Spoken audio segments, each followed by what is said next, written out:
जय सिया राम, हरिओम। चैनल को लाइक कीजिए, शेयर कीजिए, सब्सक्राइब कीजिए, बेल आइकन को प्रेस कर दीजिए जिससे आपको नोटिफिकेशन मिलता रहेगा। और प्लीज़ ज्वाइन बटन क्लिक करके चैनल की सदस्यता लीजिए, चैनल के सामाजिक परिवार का हिस्सा बनिए। इसको बड़ा कीजिए, आपके कंट्रीब्यूशन से, आपके मोटिवेशन से ये चैनल चलता है। अभी एक बहुत ही इंपॉर्टेंट बात करने के लिए आया हूँ, थोड़ा सा रिपीटेशन ना हो इसलिए एंगल अलग ले लिया है। मुद्दा वही है। मुद्दा क्या है कि मोदी जी ने अब तक जो बहुत दो मजबूत काम किए हैं राष्ट्र की सत्ता की व्यवस्था में बने रहने के लिए, आने के लिए। पहला काम ये था कि उन्होंने सत्ता की व्यवस्था में आने के बाद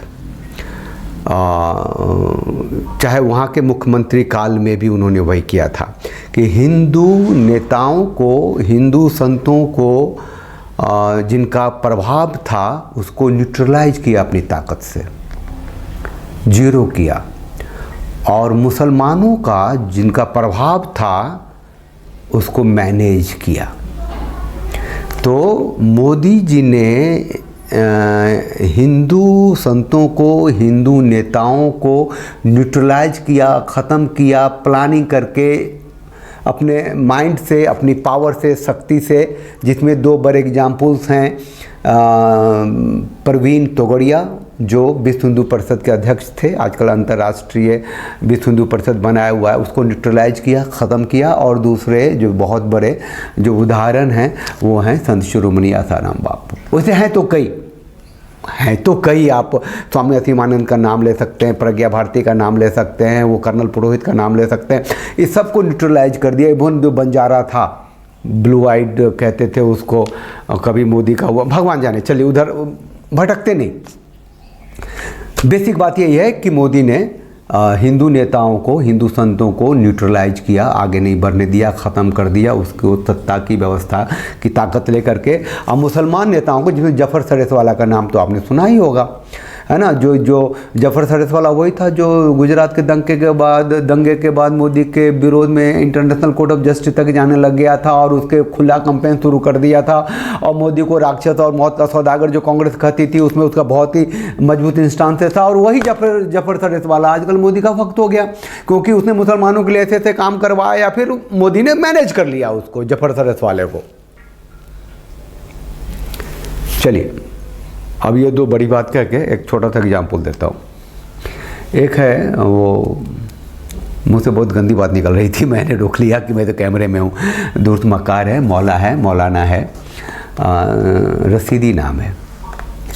तो ये जो साजिद रसीदी नाम है, ये खुलेआम गाली देता था पहले मोदी को, हिंदुत्व को, हाँ ना। और हर उस चीज़ का विरोध करता था जो हिंदुओं के लिए हो, या सेकुलरिज्म, इसके लिए इस्लामिज़म ही था। तो बहुत खुलेआम था, एक नफ़रत जैसा अप्रोच था लोगों का इसके लिए, बहुत गंदी बातें बोलता था।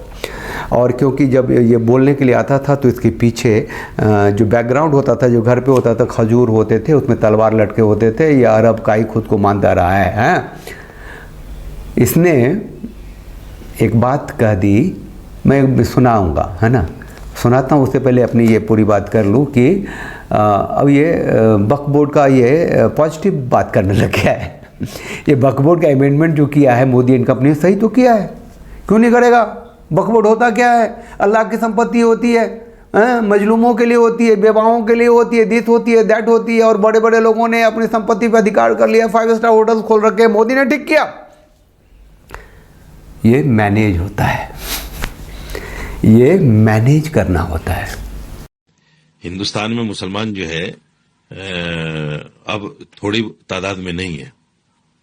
यहाँ कम से कम 40 करोड़ मुसलमान हैं, अगर आज मर्दमशुमारी कर ली जाए। आबादी बढ़ गई है आपके साथ। बिल्कुल बढ़ गई है, यकीनी तौर पर बढ़ गई है।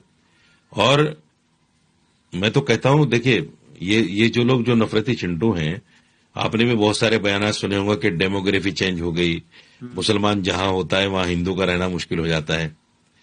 ये बयान अगरचे मुस्लिम मुखालिफ है, लेकिन ये सही है बयान। ये इसलिए सही है, मैं मुसलमानों से भी कहता हूं कि डेमोग्राफी चेंज ना होने दो, उनकी बराबरी तो करो। हम 80 करोड़ तो हो जाएं। भाई उनके यहां तो हम दो हमारे दो का कॉन्सेप्ट है, मुसलमान के यहां नहीं है ना। आप क्यों उस कॉन्सेप्ट पर अमल कर रहे हो?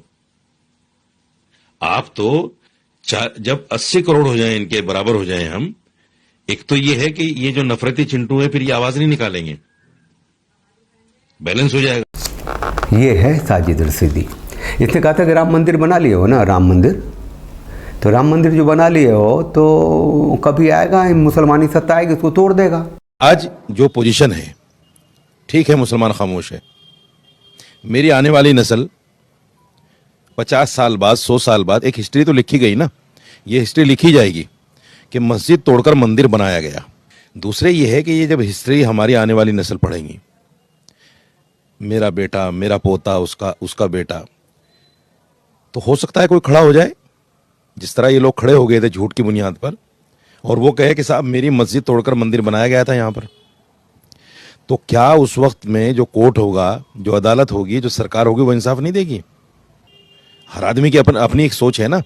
तो अगर किसी वजह से मुस्लिम शासक आ गया कोई, तो क्या मंदिर तोड़कर मस्जिद को नहीं बनाया जाएगा? बिल्कुल बनाया जाएगा। सुन लिया ना, ये था साजिद रशीदी, समझ रहे हैं ना। ये जो थे हमारे परवीन तोगड़िया, वो बहुत खुल के कहते थे कि जब तक देश में डेमोग्राफी रोकने वाला कानून नहीं बनेगा तब तक देश सुरक्षित ही नहीं होगा। कि संसद में राम मंदिर का कानून बने, गौ हत्या बंदी का कॉमन सिविल कोड बने, कश्मीरी हिंदुओं को कश्मीर में अपना घर मिले, बांग्लादेशियों को बांग्लादेश मिले। मेरी मांग थी कि युवाओं को रोजगार और किसानों को कर्ज मुक्ति मिले। करोड़ों हिंदुओं की आवाज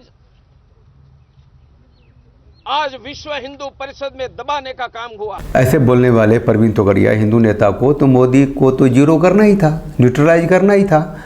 ये जो है साजिद रशीदी, उसने बोला ना एक बार कि वो राम मंदिर बनाया हो ना, राम मंदिर तोड़ देंगे उसको जब मुसलमानों की सत्ता आएगी, तो खुल के बोला था ना।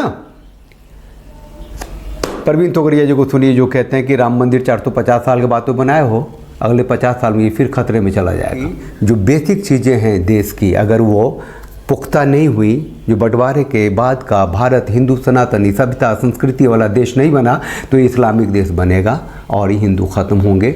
50 साल में हो जाए, 100 साल में हो जाए, क्योंकि जहाँ जहाँ हो गए हैं वहाँ उन्होंने ख़त्म कर दिया हिंदुओं को। कश्मीर में ख़त्म कर दिया है, केरल में ख़त्म कर दिया है, कैराना तो सुन ही रहे हैं, अब दिल्ली तक में दंगे करा देते हैं, और पश्चिम बंगाल तो है ही ऐसा। तो थोड़ी बहुत अभी उम्मीद है, अभी भी जनसंख्या के हिसाब से 92% से शायद 69% 70% पर आए हुए हैं, तो शायद रिवाइवल हो जाए, आदमी बाउंस बैक हो जाए। लेकिन अभी अगर वापस नहीं आया तो फिर कभी नहीं वापस आएगा। हम तो कहते हैं कि यहाँ अवतार होता है, सतयुग था तो द्वापर आया, त्रेता आया, कलयुग आया, फिर सतयुग आएगा, ख़त्म होगा। तो चलिए देखेंगे जो होता है। लेकिन जो मुसलमान लोग हैं वो तो कहते हैं कि आखिरियत होगी, है ना, आखिरी इंची ज़मीन तक मुसलमानों को होगी, आखिरी आदमी तक मुसलमान होगा, तो फिर आखिरियत होगी, क़यामत होगी और फिर जन्नत मिलेगी। 73 फिरके में 72 फिरके लड़ कट के मरेंगे, जब तक कि वो समय नहीं आया तब तक बाकी दूसरे जो कौम है उसको मारेंगे पीटेंगे। तो चलिए, जो मोदी एंड कंपनी है उसका जो आउटलुक क्या है, वो उसका ये भविष्य में दूरदृष्टि क्या है, वो तो वो जाने। लेकिन ये बातें बहुत ही सत्य हैं कि मोदी जी ने हिंदू नेताओं को, हिंदू संतों को न्यूट्रलाइज किया है, बस में किया है, जीरो किया है, और मुसलमान नेताओं को, मुसलमान मौलवियों को मोबिलाइज किया है, मैनेज किया है। चलिए, चैनल को लाइक कीजिए, शेयर कीजिए, सब्सक्राइब कीजिए। जो सच है उसको सुनिए, समझिए, आसानी होगी अपनी बात कहने में, सुनने में, जीने में। जय सिया राम, हरिओम।